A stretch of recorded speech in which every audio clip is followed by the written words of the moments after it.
Hello friends, welcome to study of commerce.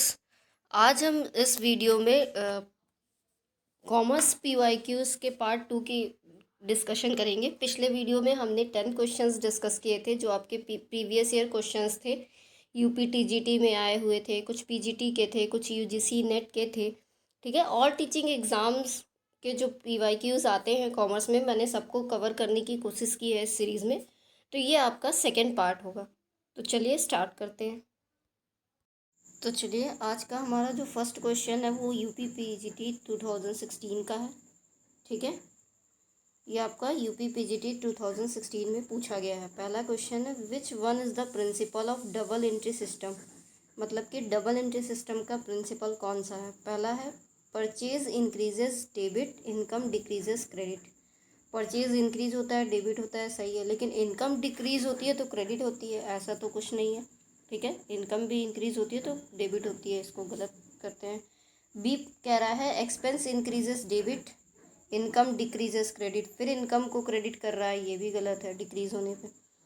सी कह रहा है, receiver is debit, giver is credit. ये थोड़ा सही लग रहा है क्योंकि हमारा पर्सनल अकाउंट का क्या रूल है, debit is the receiver, credit is the giver. तो सी ऑप्शन सही लग रहा है। डी है आपका, receiver is credit, giver is debit. अब ये गिवर को ही डेबिट कर दे रहा है, रिसीवर को क्रेडिट कर दे रहा है, ये अपोजिट है उसका। तो डी ऑप्शन भी गलत है। तो क्वेश्चन 1 का हमारा सी ऑप्शन सही है कि debit is the receiver, credit is the giver. ठीक है, क्वेश्चन 2 भी हमारा यूपी पीजीटी 2016 में पूछा गया है। Which of following account will be debited if purchases of goods are made on credit. ठीक है, अगर आप परचेजेस कर रहे हैं गुड्स का और वो भी क्रेडिट में कर रहे हैं, ठीक है, तो परचेज अकाउंट ही डेबिट होगा क्योंकि आप क्रेडिट में परचेज कर रहे हैं। और टू पार्टी अकाउंट होगा जिससे आप परचेजिंग कर रहे हैं, ठीक है, जो आपको देने वाला है गिवर है। तो purchase account debit to giver account हो जाएगा। तो यहाँ पर डेबिट कौन सा अकाउंट होगा, कैश अकाउंट नहीं होगा क्योंकि क्रेडिट ट्रांजेक्शन है। डेटर अकाउंट भी नहीं होगा, क्रेडिटर अकाउंट भी नहीं होगा, बल्कि परचेज अकाउंट होगा। ठीक है, तो डी ऑप्शन हमारा सही है। थर्ड क्वेश्चन भी यूपी पीजीटी 2016 का है। Accounting process does not include. Accounting process क्या होता है, अकाउंटिंग प्रोसेस में आपका आइडेंटिफिकेशन आता है, रिकॉर्डिंग आता है, क्लासीफाइंग आता है, समराइजिंग आता है। ठीक है, तो रिकॉर्डिंग होता है, क्लासिफिकेशन होता है, समराइजिंग होता है, सिंप्लीफाइंग जो है अकाउंटिंग प्रोसेस का कोई भी फंक्शन नहीं है। अकाउंटिंग प्रोसेस में सिंप्लीफाई करने का कोई फंक्शन नहीं है। तो सी ऑप्शन आपका ऐसा है जो does not include in accounting process. तो सी ऑप्शन हमारा सही हो जाएगा। ठीक है, चलिए क्वेश्चन नंबर 4 की बात करते हैं। ये भी आपका यूपी टीजीटी 2016 में पूछा गया क्वेश्चन है। Cash withdraw by the proprietor for his personal use should be debited to.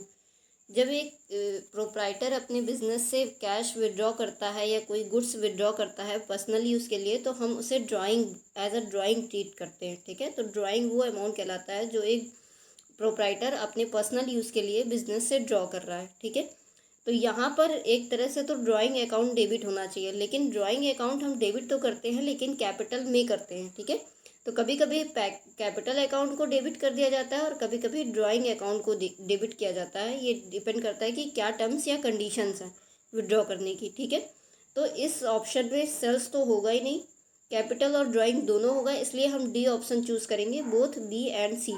ठीक है, कैपिटल भी हो सकता है और ड्राइंग अकाउंट भी हो सकता है। ठीक, नेक्स्ट है आपका, ये आपका HPPSC PGT 2016 में पूछा गया क्वेश्चन है। Nominal account is. Nominal account एक ऐसा अकाउंट होता है जिसमें हम एक्सपेंसेस की बात करते हैं, लॉसेस की बात करते हैं, या फिर प्रॉफिट्स की बात करते हैं, इनकम्स की बात करते हैं। तो क्या पेटेंट कोई एक्सपेंस या प्रॉफिट है? नहीं, पेटेंट आपकी एसेट्स होती है।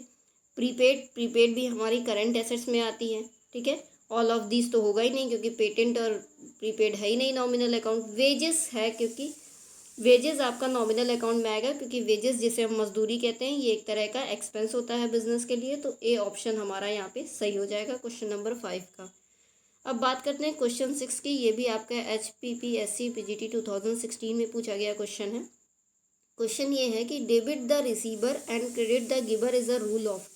डेबिट रिसीवर होता है और क्रेडिट गिवर होता है। ये रूल किसका है? ये आपका नॉमिनल का तो नहीं है, सैलरी अकाउंट भी नहीं है, ये रेंट अकाउंट भी नहीं है, ये आपका पर्सनल अकाउंट है। सैलरी और रेंट तो हो ही नहीं सकता नॉमिनल या पर्सनल में, उस या रियल होता तो नॉमिनल है नहीं, ये पर्सनल अकाउंट है। पर्सनल अकाउंट का ये रूल है कि debit is the receiver and credit is the giver, ठीक है। तो बी ऑप्शन यहाँ पे सही होगा क्वेश्चन नंबर 6 का।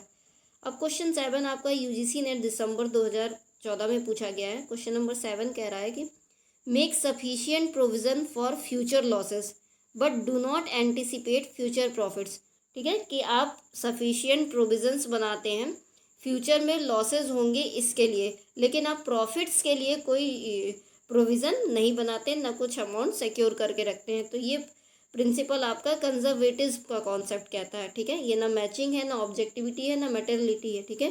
कंजर्वेटिव का जो कॉन्सेप्ट है उसमें ये कहा जाता है कि हम अपने फ्यूचर के लॉसेस के लिए प्रोविजंस रखते हैं सफिशिएंट, लेकिन हम प्रॉफिट्स को इग्नोर करते हैं, प्रॉफिट्स के लिए हम कुछ भी नहीं रखते, ठीक है। चलिए अब बात करते हैं क्वेश्चन नंबर 8 की, जो कि टीजीटी 2011 में पूछा गया है, ठीक है। क्वेश्चन नंबर 8 है, who was the first to publish the principle of double entry system. तो सबसे पहले double entry system of accounting को किसने जो है पब्लिश किया था, इस प्रिंसिपल को। तो इसको पब्लिश करने वाले लूकस पैसियोली थे, ठीक है। लूकस पैसियोली ही ऐसे पर्सन थे जिन्होंने first of all double entry system of accounting को पब्लिश किया था, बाकी ये तीनों लोग नहीं थे, ठीक है। क्वेश्चन नंबर 9 आपका यूपीटीजीटी 2016 में पूछा गया है। इसमें बोल रहा है कि sale of furniture by a furniture dealer for cash is debited to, ठीक है। आप एक फर्नीचर डीलर के द्वारा फर्नीचर सेल किया जा रहा है, वो भी कैश में, तो कौन सा अकाउंट डेबिट होगा, ठीक है।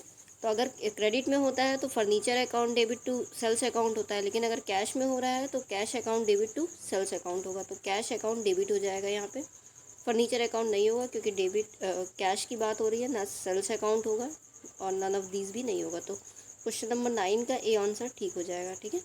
क्वेश्चन नंबर 10 भी आपका यूपीटीजीटी 2016 में पूछा गया है। इसमें बोल रहा है when subsidy books are maintain the entry for special discount to customer is done by, ठीक है। जब सब्सिडी बुक्स हम मेंटेन करते हैं तो स्पेशल डिस्काउंट की जो एंट्री होती है वो कहाँ पर करते हैं। तो सेल्स बुक में तो करते नहीं, क्योंकि सेल्स बुक में सेल्स की एंट्री होती है, कैश बुक में जितने कैश ट्रांजेक्शन्स हैं उनकी एंट्री होती है, नन ऑफ दीस में भी नहीं होगी, ठीक है। तो ऐसी गुड्स की डिस्काउंट की एंट्री हम ज़्यादातर जनरल में करते हैं, क्योंकि जनरल एक ऐसी सब्सिडी बुक है जिसमें कोई ट्रांजेक्शन नहीं आते, तो वो सारे ट्रांजेक्शन जनरल में आ जाते हैं। जो सेल्स में नहीं आते, परचेज में नहीं आते, कैश में नहीं आते, वो ट्रांजेक्शन्स जनरल में आ जाते हैं। तो जनरल बुक में ज़्यादातर एडजस्टमेंट एंट्रीज आती है, या फिर डिस्काउंट की एंट्रीज आती है, या फिर ओपनिंग या क्लोजिंग स्टॉक की एंट्री आती है, ठीक है। तो आई होप आपको ये 10 क्वेश्चंस क्लियर हो गए होंगे, ठीक है। आपको कोई भी डाउट हो या फिर कोई भी क्वेश्चन आपको लग रहा हो कि इसका आंसर गलत बताया गया है, तो आप कमेंट करके पूछ सकते हैं। Thanks for watching.